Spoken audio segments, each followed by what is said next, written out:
बिस्मिल्लाहिर्रहमानिर्रहीम। अस्सलाम वालेकुम नाज़रीन, आप यूट्यूब चैनल देख रहे हैं। मैं इमरान खान हूँ। नाज़रीन, एस्टेब्लिशमेंट बहुत बुरी तरह फंस गई है, ख़ास तौर पे खैबर पख्तूनख्वा में। इन्होंने उल्टे तजर्बे किए। सियासत का इन्हें अंदाज़ा कोई नहीं है, मईशत का इन्हें कुछ पता नहीं है, एडमिनिस्ट्रेशन का इनको आइडिया नहीं है, दुनिया ख़ारजी ताल्लुकात में कहाँ से कहाँ निकल गई, और ये अपनी ज़ात के फ़ायदे के लिए पाकिस्तान को नीचे से नीचे ले जा रहे हैं। और अब एस्टेब्लिशमेंट बहुत बुरी तरह फंस गई है। इस जगह पे एस्टेब्लिशमेंट को रेस्क्यू करना पड़ेगा, और मौजूदा जो पॉलिटिकल पार्टीज़ हैं उनके अंदर जिनको हुकूमत में बिठाया हुआ है उनमें ये काबिलियत ही नहीं है, और आवाम का उन पर एतमाद भी नहीं है। मिसाल के तौर पे एस्टेब्लिशमेंट अब ये लाइन ले चुकी है कि हम खैबर पख्तूनख्वा में इमरान खान का नामजद करदा वज़ीर आला सुहेल अफरीदी वो नहीं बनने देंगे। अभी तक तो इमरान खान ने चिट्टा इनकार किया कि नहीं, मैं तब्दील नहीं करता, लेकिन ये सियासत है, यहाँ पे कुछ भी हो सकता है। मुमकिन है कल को इमरान खान साहब कोई और फैसला दें, लेकिन सुहेल अफरीदी की हमायत में पाकिस्तान तहरीक इंसाफ में इजाफा होता जा रहा है। वो वहाँ पे काफ़ी तगड़ा हो गया। अब देखना यह है कि पीटीआई या इमरान खान साहब अपना फैसला बदलते हैं या एस्टेब्लिशमेंट मजीद फंस जाती है, क्योंकि DGISPR ने बड़ा वाजे कहा कि वो नहीं बनने देंगे। देखिए, दूसरे अल्फाज तो यही है कि सुहेल अफरीदी को हम नहीं बनने देंगे। भाई, जितने टाउट्स हैं वो इसी बारे में खबरें दे रहे हैं। एक टाउट ने तो यहाँ तक खबर दे दी कि जनाब कोई एस्टेब्लिशमेंट को पेपर मिल गए, उनसे साबित हो गया कि जनाब ये जो सुहेल अफरीदी है ये कोई रॉ का एजेंट है, और फिटेमुत ताड़ी रिपोर्टिंग के होते। ये थोड़ा सा इन्वेस्टिगेट कर लो, चीज़ों को देख लो, वो बंदा कौन है। वो कबायली इलाकों से पहला आदमी है जिसको इमरान खान साहब ने नॉमिनेट किया वज़ीर आला खैबर पख्तूनख्वा के लिए। उनकी महरूमियाँ दूर होने जा रही हैं, उनका अपना बंदा आ रहा है, और यहाँ पे मिलिट्री एस्टेब्लिशमेंट के पेट में मरोड़ उठ गए। भी आपका लेना देना ही कोई नहीं है। अवाम ने जिनको वोट दिए वो फैसला करेंगे कौन आएगा, हुकूमत करेगा। आज आपको गंडापुर की याद सता रही है, आपको लगता है जी गंडापुर आपका बड़ा काम का आदमी था या उसके साथ आप बेहतरीन तरीके से चल रहे थे, तो फिर गंडापुर की बात मान लेते या उसकी रिक्वेस्ट मान लेते। तो अब मामला ये है कि मुल्क के अंदर इस्तेहकाम लाते लाते जो पाकिस्तान की मिलिट्री एस्टेब्लिशमेंट है उन्होंने पाकिस्तान को मुकम्मल तौर पे अदम इस्तेहकाम का शिकार कर दिया। ज़रा एक दफ़ा पाकिस्तान का मैप आप देखें। इस नक्शे पे मुझे कोई इलाका बताएं जो महफूज हो और पुरअमन हो। कराची की बैड गवर्नेंस आपके सामने है, सिंध के हालात आपके सामने है, सैलाब है, वो पूछने वाला कोई नहीं है। जितनी सिंध के अंदर तबाही है, करप्शन है, उसका तो कोई मुकाबला पूरी दुनिया में कहीं नहीं है। पाकिस्तान तो बहुत दूर की बात है। ये इस्तेहकाम हो या अदम इस्तेहकाम हो, सिंध के अंदर जो करप्शन को दवाम मिलता रहता है ना, जरदारी साहब के आशीर्वाद से, वो नहीं रुकता। कच्चे के डाकुओं ने तबाही फेरी हुई है सिंध और पंजाब के बॉर्डरों के ऊपर। रात को आप ट्रैवल नहीं कर सकते वहाँ पे। बलूचिस्तान की सूरत हाल ये हो गई है कि वहाँ पे आप शाम के बाद सफ़र नहीं कर सकते, जा ही नहीं सकते। बलूचिस्तान में मैंने आपको पिछले वीलॉग में बताया सिर्फ दो चीज़ें महफूज हैं, एक मादनियात के ट्रक और दूसरा ईरान से स्मगलिंग होने वाला तेल। बाकी हर चीज़ बलूचिस्तान में जो है वो टारगेट की जाती है, और ये हम सब अच्छी तरह जानते हैं। और इनमें माल किसकी जेब में जाता है ये भी सब जानते हैं। जो बॉर्डर पे हैं उन्हीं की मर्जी से स्मगलिंग होती है, वरना कैसे हो सकती है। तो बलूचिस्तान का तो बेड़ा ही गर्क कर दिया, कोई भी वहाँ महफूज नहीं है। खैबर पख्तूनख्वा के कबायली इलाकों की हालत भी इससे मुख्तलिफ नहीं है। रोज़ाना धमाके, गोली बारूद, हमला, बच्चों की शहादतें, ख़वातीन की शहादतें, मासूम शहरी जाँ बहक हो रहे हैं। अभी DI खान के अंदर एक अटैक हो गया, उसमें पुलिस वाले जाँ बहक हो गए। तो लगातार खैबर पख्तूनख्वा के कबायली इलाकों में भी यही चल रहा है, वहाँ पे भी इस्तेहकाम नहीं आने दिया। अफ़गानिस्तान से एक नई लड़ाई शुरू कर दिया। अब अफ़गानिस्तान के बारे में मैं बताऊँ, देखें वो अफ़गानी भी कहते हैं कि अमेरिका से और रशिया से पूछ लें, आप हमसे लड़ना चाहते हैं तो आप उन दोनों से पूछ लें। रूस जो है वो एक सुपर पावर था, अमेरिका जो है वो दूसरी सुपर पावर था। वो दोनों जान छुड़ा के निकले हैं इन पहाड़ों में से। अब पाकिस्तान की मौजूदा मिलिट्री एस्टेब्लिशमेंट इन पहाड़ों से क्या निकालना चाहती है? देखिए, मादनियात तो बहुत है यहाँ पे, लेकिन जिस चक्कर में हम अफगानिस्तान के साथ लड़ाई कर रहे हैं उसका नतीजा क्या हमारे हक में निकलेगा, या हम कई दहाइयों तक लंबी एक लड़ाई के अंदर फिर झोंके जाएंगे, फिर एक लड़ाई में चले जाएंगे ना। भारत कितनी समझदारी का मुजाहरा कर रहा है, हालांकि वो इंतहाई एंटी तालिबान है भारत के लोग, लेकिन वो ये समझते हैं कि ताल्लुकात रखने पड़ेंगे, और वो अक्लमंदी से अपने खारजी ताल्लुकात बना रहे हैं। अफगानिस्तान के साथ, और पाकिस्तान अपने हमसायों से बिगाड़ता चला जा रहा है 7 समंदर पार अमेरिका को खुश करने के लिए। फिर भारत से हमारी दोबारा लड़ाई होने वाली है। ये मैं नहीं कह रहा, ये एस्टेब्लिशमेंट खुद खबरें चलवा रही है कि अक्टूबर नवंबर में मुमकिन है कि भारत हमारे ऊपर एक अटैक करे। फिर अब अगर आप पंजाब में आ जाएं तो सैलाब मुतासरीन अभी तक बेयारो मददगार हैं, कोई पूछने वाला नहीं है। जिन इलाकों में पानी उतरा है, लोग अपने घरों को जाकर खुद ही आबाद करने की कोशिश कर रहे हैं। लोग अपनी मदद आप के तहत चीज़ें ठीक करने की कोशिश कर रहे हैं। लोग भूखे हैं, परेशान हैं, फसल लगने का टाइम हो गया, उनके पास बीज और खाद के पैसे नहीं हैं, और हुकूमत अभी सिर्फ सर्वेस करवा रही है, कोई काम हुकूमत ने शुरू नहीं किया। पंजाब में तहरीक लब्बैक और पुलिस के बीच में इस वक्त एक मैच पड़ा हुआ है, एक सड़कों पे जंग लगी हुई है। तहरीक इंसाफ पर जुल्म के पहाड़ तोड़े जा रहे हैं। इस्लामाबाद जो है पाकिस्तान का दारुल हुकूमत, वो इस वक्त कंटेनरिस्तान बना हुआ है। पूरे इस्लामाबाद में कंटेनर ही कंटेनर आपको दिखाई देते हैं। आम आदमी अपने बच्चे को अस्पताल ले जा रहा था, गोद में उठा के भाग रहा था और बददुआएं दे रहा था। मोटरसाइकिल वाला था बेचारा अकेला, एक आम शहरी, उसको पुलिस वालों ने पकड़ के मारना शुरू कर दिया कि यहाँ से तुम गुजरे कैसे हो। भाई वो जा रहा है, उसको जाने दो, एक आदमी क्या कर लेगा। लेकिन नहीं, इस्लामाबाद को एक नो गो एरिया बना दिया, सारे रास्ते बंद कर दिए, कंटेनर लगा लगा के तबाह कर दिया। ऐसा लगता है इस्लामाबाद नहीं है, कोई समंदर के किनारे कोई पोर्ट है, कोई बंदरगाह है जहाँ पे कंटेनर ही कंटेनर्स पड़े हुए हैं। आज़ाद कश्मीर में एक अलग टाइम बम लगा हुआ है। आज 11 तारीख है, 19-20 तारीख तक का टाइम है इस हुकूमत के पास मुतालबा तस्लीम करने का। अब मुतालबा तस्लीम करने की बजाय इन्होंने आज़ाद कश्मीर में जो अवामी जॉइंट एक्शन कमेटी के रहनुमा है उनके ऊपर मुकदमा दर्ज कर दिए। ये पाकिस्तान में इस्तेहकाम लेकर आएंगे, और जो कश्मीरी नौजवान हैं उन्हें इस्लामाबाद में पकड़ पकड़ के पुलिस डंडे मार रही है, उनको रुस्वा कर रही है, उनसे ज़्यादती कर रही है। बल्कि नौजवानों ने क्लेम किया कि उन्हें कहा गया कि तुम कश्मीर मुर्दाबाद के नारे लगाओ। उन्होंने डंडे खा लिए, मार खा ली, लेकिन उन्होंने कहा जी हम ये नारे नहीं लगाते। फिल्मों में हम ये देखते थे ऐसा जुल्म और जबर, लेकिन हमने कभी हकीकी ज़िंदगी में तसव्वुर नहीं किया था जो इस्लामाबाद पुलिस ने अब किया कश्मीर के नौजवानों के साथ, बकौल उन नौजवानों के। तो आज़ाद कश्मीर में भी एक टाइम बम सिचुएशन है, टाइम गुजर रहा है, किस वक्त वहाँ धमाका हो कुछ आप कह नहीं सकते। फिर गिलगित बल्तिस्तान में लगातार एहतजाज चल रहा है, वहाँ पे तजारत रुकी हुई है। वो लोग कह रहे हैं जी हमारे वसाइल पे जो कब्ज़ा किया जा रहा है मिलिट्री एस्टेब्लिशमेंट की जानिब से, वो बंद होना चाहिए। अब एक सूबे में हुकूमत ही नहीं है इस वक्त, और वो भी सिर्फ मिलिट्री एस्टेब्लिशमेंट की ज़िद की वजह से। वज़ीर आला ने इस्तीफ़ा दिया, गवर्नर कहता मुझे मिला ही नहीं, हालांकि मिलते ही मंजूर हो जाता है ऑटोमेटिक ही। कानून ये कहता है कि जैसे ही वज़ीर आला का इस्तीफ़ा मौसूल हो गया गवर्नर को, वो ऑटोमेटिकली एक्सेप्ट हो गए। ये मुझे सिद्दीक जान साहब ने बताया कि बड़ा सादा है ये। लेकिन अब मामला ये है कि एस्टेब्लिशमेंट की ज़िद है, इसको हम वज़ीर आला नहीं बनने देंगे। अवाम की ज़िद है, ये हमारा वज़ीर आला है, हमारे लीडर ने कहा हुआ है, तो एस्टेब्लिशमेंट अपने आप को बंद गली में ले गई। अब अगर ये इसको वज़ीर आला बनने देते हैं तो वो अवाम की ताकत से और अपने लीडर की विल से वज़ीर आला बनेगा, तो फिर तो वो एस्टेब्लिशमेंट की बात नहीं सुनेगा। उनमें कॉन्फिडेंस आ जाएगा कि हम एस्टेब्लिशमेंट की मर्ज़ी के बगैर चीज़ें कर सकते हैं। और अगर एस्टेब्लिशमेंट नहीं बनने देती तो एस्टेब्लिशमेंट एक नई लड़ाई के लिए तैयार रहे। यहाँ पे खैबर पख्तूनख्वा में बड़ी चितरौल होगी पॉलिसी की, और वो इसलिए होगी कि लोग नहीं मानेंगे ये बात। मैं खैबर पख्तूनख्वा के चप्पे चप्पे में फिरा हूँ। ये जब मैं बहुत मुश्किल हालात देख रहा था, भाग दौड़ में लगा हुआ था, कभी किसी पहाड़ पे, कभी किसी जगह पे, कभी कहीं में रहता था, लोगों से मुलाकातें भी होती थी बेशुमार, और बाज़ वक्त मैंने बड़ा अच्छा भी गुजारा खैबर पख्तूनख्वा में।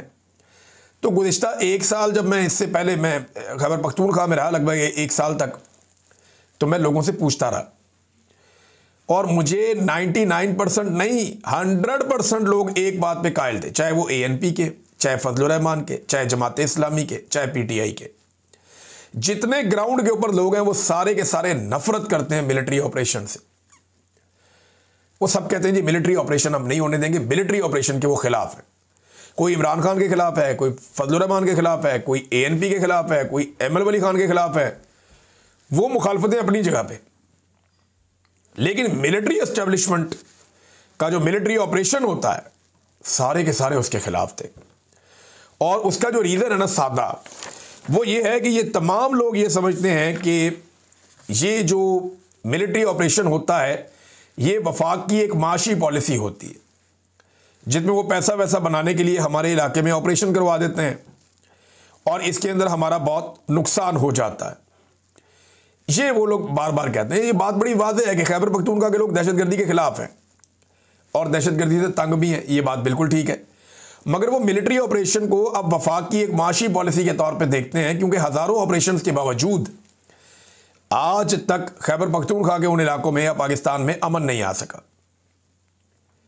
अमन वहां करीब भी नहीं आ सका, बल्कि जब जब ऑपरेशन किए जाते हैं उस दौरान में बदअमनी बढ़ती चली जाती है।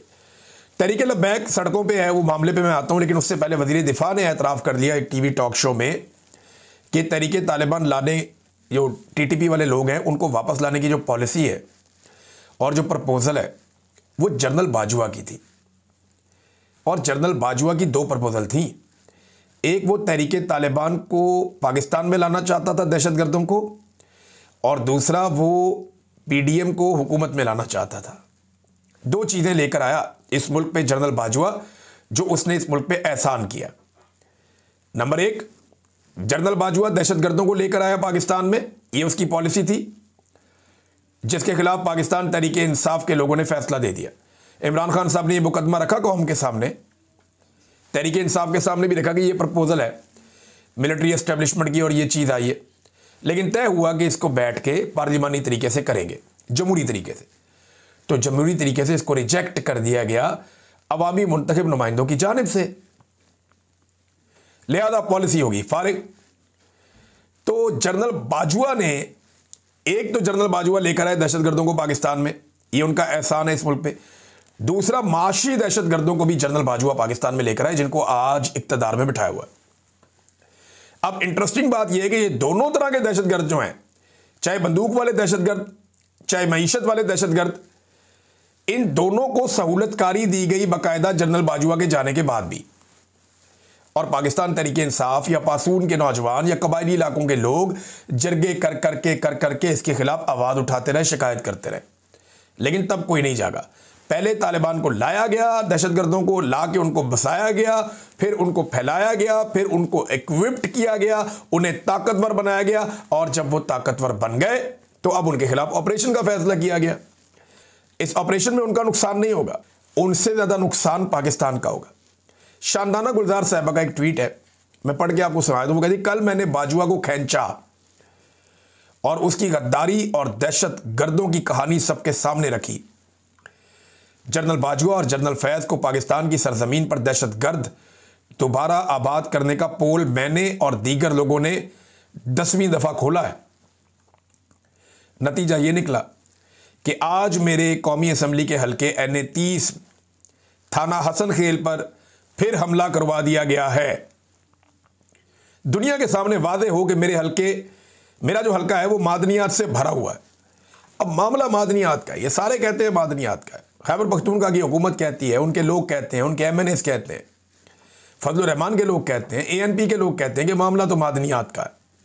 और मादनियात का जो बिल पास करवाने की एस्टेब्लिशमेंट ने कोशिश की, सबके सब उसके खिलाफ हैं। तो जनरल बाजवा ने ये प्रपोजल दी थी, ख्वाजा आसिफ ने इसका एतराफ़ कर लिया, जबकि DGISPR की पहली वाली कोई जो प्रेस कॉन्फ्रेंसेस थी, वो जो एक आधी इंडिया के खिलाफ है उसको आप निकाल दें, बीच में से छोड़ दें। बाकी जो DGISPR की जितनी भी सियासी प्रेस कॉन्फ्रेंसेस हैं, उनमें अगर किसी एक प्रेस कॉन्फ्रेंस की सबसे ज़्यादा दुर्गत बनी है तो वो ये वाली है।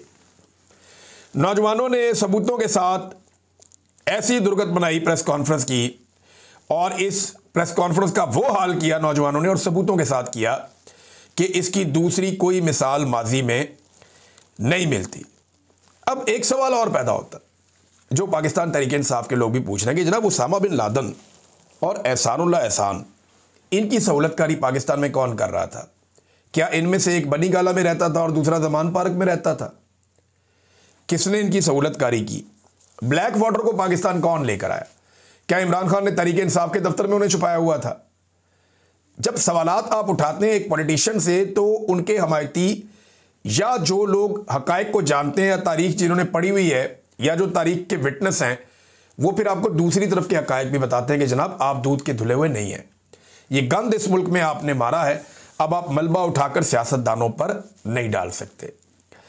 तहरीक लब्बैक का नाज़रीन लॉन्ग मार्च चल रहा है। चंद लोग बड़ी जज्बाती बातें कर रहे हैं, लेकिन हकायक मैं आपके सामने रख देता हूं दोनों तरफ के। नंबर एक तो यह है कि 2 साल तक फ़लस्तीनियों के ऊपर जुल्म और जबर के पहाड़ तोड़े गए, तहरीक लब्बैक गायब, कोई बड़ी कार्रवाई नहीं की इन्होंने, आए खाना पूरी की और निकल गए, कुछ नहीं किया इन्होंने तहरीक लब्बैक ने 2 साल तक। अमेरिका बार बार जंगबंदी की करारदादों को वीटो करता रहा, ये अमेरिकन एम्बेसी जाने का इन्होंने कभी ऐलान नहीं किया, कभी नहीं किया। बड़ा जुल्म हुआ, बड़ा जबर हुआ, अस्पतालों पे अटैक हुए, सहाफ़ी कत्ल हो गए, उलमा कत्ल हो गए, ईरान के ऊपर अटैक हो गया, इसराइल ने तबाही फेर दी वहाँ पे, लेकिन ये नहीं बोले तहरीक लब्बैक वाले, उस बीच में चुप रहे। बल्कि इस दौरान वो पाकिस्तान तहरीक इंसाफ पर जो जुल्म और जबर हो रहा था उस पर आवाज़ें कसते रहे और उनको ताने देते रहे। इनकी क़यादत जो है वो मिंबर रसूल के ऊपर बैठ के सल्लल्लाहु अलैहि वसल्लम, गंदी और घटिया जुबान वहाँ पे ये लोग इस्तेमाल करते रहे मिंबर रसूल सल्लल्लाहु अलैहि वसल्लम पे बैठ के, जो ज़ेब नहीं देती किसी भी आलिम को, किसी भी दीन को जानने वाले शख्स को। तो लंबी खामोशी के बाद बड़े अजीब वक्त पर उन्होंने एहतजाज का ऐलान किया, और एहतजाज का ऐलान के लिए फिर कोई 8-10 दिन का टाइम दे दिया कि हम एहतजाज करेंगे फलाने दिन पे। अच्छा, जो ऐलान है ना, ये बात भी हमें ज़हन में रखनी पड़ेगी कि तहरीक लब्बैक ने जो ऐलान किया वो इसराइल के हवाले से जो पॉलिसी है हुकूमत की बदलती हुई, उसके खिलाफ किया। लेकिन ये पॉलिसी आज तो नहीं बदली, ये तो हम आपको 2 साल से बता रहे हैं कि जो भी निकलता है फ़लस्तीन का झंडा उठा के उसको मारते हैं ये लोग। ये पॉलिसी तो बहुत पुरानी बदली हुई थी, शायद तहरीक लब्बैक को पता अब चला, तो उन्होंने उसके खिलाफ एहतजाज करने का फैसला किया। अब एहतजाज करना, पुरअमन एहतजाज करना आईनी और कानूनी हक है, और उन्होंने इसकी परमिशन भी ले ली। बाकायदा उनके पास कागज़ मौजूद है, वो दिखाते हैं जनाब ये डीसी का परमिशन है, हुकूमत का परमिशन है, ये हमने पूरा हर चीज़ कानूनी तकाज़े पूरे किए, अनाउंस किया, तैयारियां की, अब हम जा रहे हैं मार्च करने, एहतजाज करने, रैली निकालने। मगर मौजूदा रजीम ने मुज़ाकरात करने की बजाय उनके ऊपर अचानक से हल्ला बोल दिया। ऐसा लगता है कि इस हुकूमत ने या इस रजीम ने यह फैसला किया था कि ये लड़ाई करनी ही करनी है, या ये पहले से तय था कि ये लड़ाई करनी है, क्योंकि इसमें मुज़ाकरात किए जा सकते थे, बातचीत की जा सकती थी। अच्छा, अब हुआ यह है कि तहरीक लब्बैक वाले भी आगे से मारते हैं, वो खाली मार नहीं खाते, तो पुलिस वाले भी बहुत सारे ज़ख्मी हो गए। 11 अफराद अब तक तहरीक लब्बैक के मासूम और निहत्ते लोग शहीद हो गए और दर्जनों लोग ज़ख्मी भी हो गए। लेकिन इस सारे अमल में जो सबसे घटिया और गलीज़ हरकत की है पाकिस्तान के रियासती इदारों ने, जिसको बेगैरती आप कह सकते हैं, वो ये है कि उन्होंने एक मरतबा फिर चादर और चार दीवारी का तकद्दुस पामाल किया। तहरीक इंसाफ के कोई 1 लाख घरों का चादर और चार दीवारी का तकद्दुस पामाल हुआ है, तो तब किसी और को एतराज़ नहीं, और तब क्योंकि तहरीक लब्बैक पे भी हो रहा है तो उन्हें आइडिया होगा कि ये कितनी तकलीफ दे चीज़ है। साद रिजवी के घर पे अटैक किया, बच्चे और औरतों को उठा के ले गए, कैसी बेशर्मी और डिटाई है, यानी ये तो किसी सूरत जायज़ ही नहीं है। ख़वातीन का इससे क्या ताल्लुक़ है, बच्चों का इससे क्या ताल्लुक़ है, वो अपने घर में मौजूद है, फिर वहाँ पे चंदे वंदे के बक्से खोल के दिखा रहे हैं ये चंदा है, ये पैसे हैं, तो भी चंदा ही आता है उनके पास, और क्या आता है। आप किसी भी चले जाएं दरबार पे, आपको ऐसे ही चंदा मिलेगा, इससे ज़्यादा मिलेगा। बाकी सारे मौलवी अगर आपके साथ चल रहे हैं तो उनका चंदा ठीक है, इनका चंदा गलत है, ये कैसे हो गया। चंदा ही मिलेगा ना आपको दरबार से, घर से आपको और क्या मिलेगा, क्योंकि वो इसका हिस्सा है। जैसे बहुत सारे और लोग हैं, कभी जाके वो शुफ करने वाला जो है उसका चंदे वाला बक्सा खोलें, आपके कानों से धुआं निकलेगा, और बहुत सारे लोग भी हैं ऐसे। लेकिन जब ये रियासत सोच लेती है ना किसी को अब ये हमने करना है और इस तरह करना है, तो ये कर देते हैं। और अब ख़वातीन और बच्चों की जो तज़लील की गई है, स्पेशली जो उसके घर के मनाजिर आ रहे थे साद रिजवी के, ये अफसोसनाक हैं, तकलीफ़ दें। ये हरकतें ज़ेब नहीं देती रियासत को, ये घटिया और गंदी हरकतें नहीं करनी चाहिए।